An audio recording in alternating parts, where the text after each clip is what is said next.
वालेकुम दोस्तों, welcome to our YouTube channel. आज की वीडियो में हम बात करेंगे कि शॉपिफाई स्टोर के लिए जो प्रोडक्ट हंटिंग और रिसर्च है ना, वो किस तरह करी जा सकती है। बेसिकली आज की जो हमारा वीडियो है वो इंट्रोडक्टिव है, इसलिए हम बिगनिंग से स्टार्ट करेंगे कि हम कैसे एक शॉपिफाई स्टोर को क्रिएट कर सकते हैं और उसके लिए किस किस चीज़ की रिक्वायरमेंट होती है और कैसे हम उसको लेके चलते हैं। सबसे पहले जो है कि निश क्या होनी चाहिए। निश से मुराद के प्रोडक्ट्स की आपकी ना कैटेगरी क्या होनी चाहिए कि स्टोर किस कैटेगरी में फॉल करेगा। ये बेस्ट चीज़ है या कह लें कि इम्पोर्टेंट चीज़ है कि आपकी जो निश है ना वो बहुत इंपॉर्टेंट होनी चाहिए। निश को सिलेक्ट करने के लिए ना ये आपके इंटरेस्ट पे भी डिपेंड करता है और ये मार्केट की डिमांड पर भी डिपेंड करता है। अगर तो आप कोई प्रोडक्ट बिल्डिंग कर रहे हैं तो आप अपने इंटरेस्ट को चूज़ कर सकते हैं, अदरवाइज़ आपको ना मार्केट के ना ट्रेंड के साथ चलना चाहिए। मैं ना थोड़ी-थोड़ी चीज़ें ना लिंक करता जाऊँगा, क्योंकि हमारे पास जो आगे चीज़ें आ रही हैं वो निश के रिलेटेड ही हैं ज़्यादा। कि अब फॉर एग्ज़ाम्पल सेकंड थिंग है हमारे पास कॉम्पिटिटर एनालिसिस। कॉम्पिटिटर एनालिसिस इसलिए करते हैं कि हमने एक निश स्पेसिफिक सेलेक्ट करनी है, तो एक सेलेक्ट करने के बाद हम उसका एनालिसिस करते हैं कि उसके प्रोडक्ट का ट्रेंड क्या चल रहा है, उसकी प्राइसिंग क्या है, उसके कस्टमर का क्या रिव्यू है कि कस्टमर परचेज़ कर रहा है उस प्रोडक्ट को कि कस्टमर नहीं परचेज़ कर रहा। थर्ड हमारे पास है कस्टमर का डाटा। कस्टमर का डाटा हमने एक गैदर करना होता है कि उस निश के ऊपर किस किस्म की ऑडियंस या डेमोग्राफिक्स आप कह लें कि ऑडियंस का रिएक्ट हो रहा है कि वो उस चीज़ को पसंद कर रहे हैं। उनको उसकी प्रॉब्लम अगर सॉल्विंग प्रोडक्ट है तो वो सॉल्व हो रही है प्रॉब्लम, नेगेटिव कमेंट्स तो नहीं आ रहे उसके रिलेटेड। इसके बाद जो चौथी चीज़ है वो है कीवर्ड्स रिसर्च, कि अगर हमने एक निश सिलेक्ट कर ली है तो हम उसके रिलेटेड कीवर्ड सर्च करेंगे कि गूगल का ट्रेंड क्या है। ये डिफरेंट टूल्स होते हैं कीवर्ड्स को रिसर्च करने के लिए। ये हम आगे ना आपको डिटेल में इसके रिलेटेड बताएंगे कि कौन कौन से टूल्स को हम यूज़ करके अपने निश के कीवर्ड को रिसर्च कर सकते हैं। आगे हमारे पास है कि प्रोडक्ट का ट्रेंड। प्रोडक्ट का ट्रेंड हम डिफरेंट तरीके से देख सकते हैं कि ऑडियंस पे भी डिपेंड कर सकता है, ऑडियंस का उस प्रोडक्ट को देख के क्या रुझान है। दूसरा हम गूगल के ट्रेंड को भी चेक कर सकते हैं और सोशल मीडिया प्लेटफॉर्म पे ना हम डिफरेंट पोस्ट वगैरह को चेक कर सकते हैं या सर्च इंजन को यूज़ करके प्रोडक्ट के रिलेटेड ट्रेंड को चेक कर सकते हैं। आगे हमारे पास है कि अगर हमने निश सेलेक्ट कर ली है एक, अगर निश सेलेक्ट करने के बाद हमें एक सप्लायर की भी ज़रूरत होती है।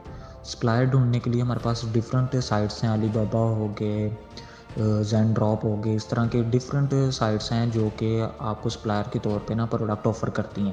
ड्रॉप शिपिंग भी और वेयर हाउस में रखने के लिए भी आपको, मतलब कि आप पहले से परचेज़ करके रखें प्रोडक्ट या आप उसको जस्ट ड्रॉप शिप करवाएँ। दूसरा, अगर आप हमारे साथ भी अगर कंसल्ट करना चाहेंगे तो हमारे पास भी डिफरेंट कैटेगरी के प्रोडक्ट्स हैं, हम भी आपको प्रोडक्ट्स ऑफ़र कर सकते हैं।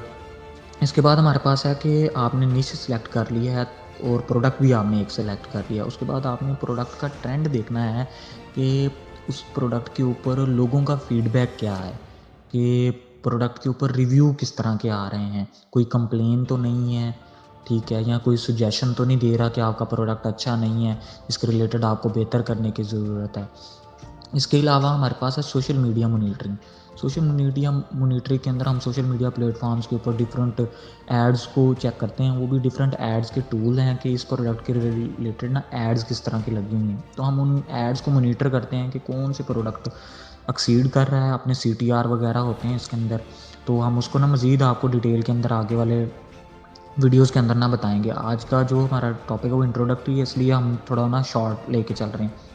आगे हमारे पास है एनालिटिक टूल्स। इनको यूज़ करके हम डिफरेंट अपने ना ऑडियंस का बिहेवियर चेक कर सकते हैं कि आपके स्टोर के ऊपर जो ऑडियंस आ रही है उनका बिहेवियर क्या है, कि वो स्टोर के ऊपर अगर वो आ रहे हैं तो वो प्रोडक्ट को परचेज़ कर रहे हैं कि जस्ट आपका जो पेज है उसको व्यू करके जस्ट लीव करके चले गए हैं, उन्होंने प्रोडक्ट के अंदर कोई इंटरेस्ट नहीं शो किया। तो आप एनालिसिस कर सकते हैं कि ऑडियंस का ट्रेंड किस तरह का चल रहा है कि वो परचेज़ कर रहे हैं। फिर आप डिफरेंट किस्म की टारगेटिंग होती हैं, उस टारगेटिंग के अंदर आप उस ऑडियंस को ना रिमूव कर देते हैं कि इस ऑडियंस को दोबारा टारगेट नहीं करना, कि जो पेज के ऊपर आई है लेकिन वो प्रोडक्ट नहीं परचेज़ करना चाहती।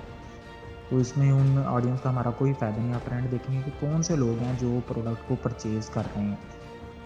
आगे हमारे पास है कि आप अपने कस्टमर्स के ना सर्वेज़ कंडक्ट करवाएँ। सर्विस के अंदर ये बेनिफिट होगा कि आप अपने ऑडियंस से ना फीडबैक लेंगे कि फॉर एग्जांपल अगर उन्होंने कोई प्रोडक्ट परचेज़ किया है आपकी साइट से या आपके स्टोर से उन्होंने प्रोडक्ट परचेज़ किया, तो उसके रिलेटेड आप फीडबैक लेंगे कि प्रोडक्ट आपको पसंद आया है, कि आपकी ज़रूरत थी इस प्रोडक्ट की।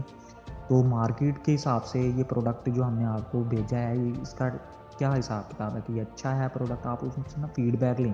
फिर उस हिसाब से आपका फीडबैक लेने का ये फ़ायदा होगा कि आप अपने स्टोर को ना मॉडिफाई करेंगे उस लिहाज से। लास्ट थिंग और बड़े मज़े की चीज़ है कि प्रॉफिट मार्जिन को हमने किस तरह डिफ़ाइन करना है। प्रॉफिट मार्जिन अब हर बंदे का होता है कि ज़्यादा से ज़्यादा प्रॉफिट मार्जिन रखा जाए, लेकिन इस चीज़ को हम फॉलो अप नहीं करते।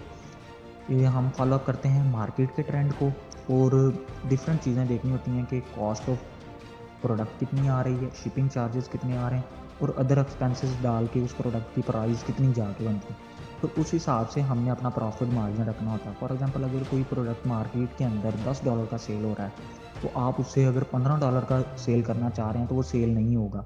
आपको अपना सप्लायर चेंज करना पड़ेगा या अपने एक्सपेंसेस को कम करना पड़ेगा। इस तरह आपका वो प्रोडक्ट, अगर आप $10 का प्रोडक्ट 10 का बेचेंगे तो वेल एंड गुड, अगर वो 8 का बेचेंगे बहुत अच्छा है, लेकिन वो 10 का जो प्रोडक्ट है वो 12 का बमुश्किल सेल होगा। अगर आप एड्स भी लगाते हैं, टारगेटिंग भी बहुत अच्छी करते हैं, स्टोर का ना इम्पैक्ट ज़ीरो पे चले जाएगा।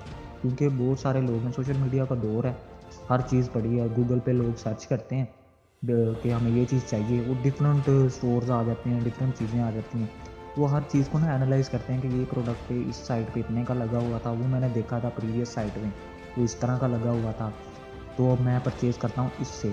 फिर वो जाते हैं फीडबैक के ऊपर कि प्रोडक्ट अगर आपने परचेज़ किया तो वो अच्छा था, बुरा था इस साइट के ऊपर, तो वो फिर कमेंट डालते हैं कि आपका प्रोडक्ट अच्छा था। वो नेक्स्ट फिर दोबारा अगर कोई कोई चीज़ परचेज़ करनी होगी ना, तो वो डायरेक्ट आपके स्टोर पे आएगा बनिस्बतन दूसरे स्टोर पे जाने की।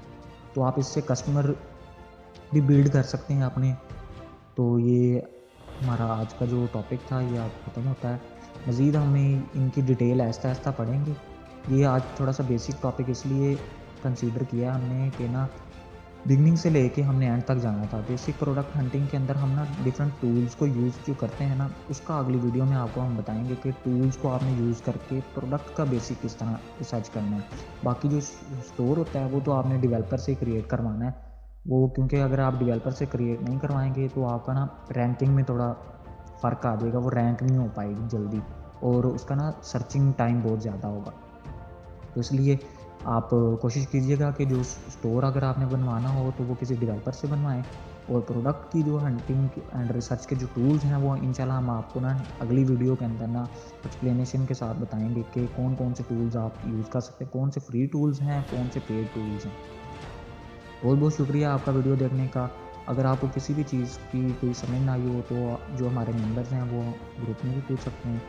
अदरवाइज़ अगर कोई हमें कॉन्टैक्ट करना चाहता है तो हमारे मार्केटिंग मैनेजर का नंबर लास्ट में दिया हुआ है, तो आप हमें ना कॉन्टैक्ट कर सकते हैं इज़िली। बहुत बहुत शुक्रिया आपका। Stay tuned, stay viewers.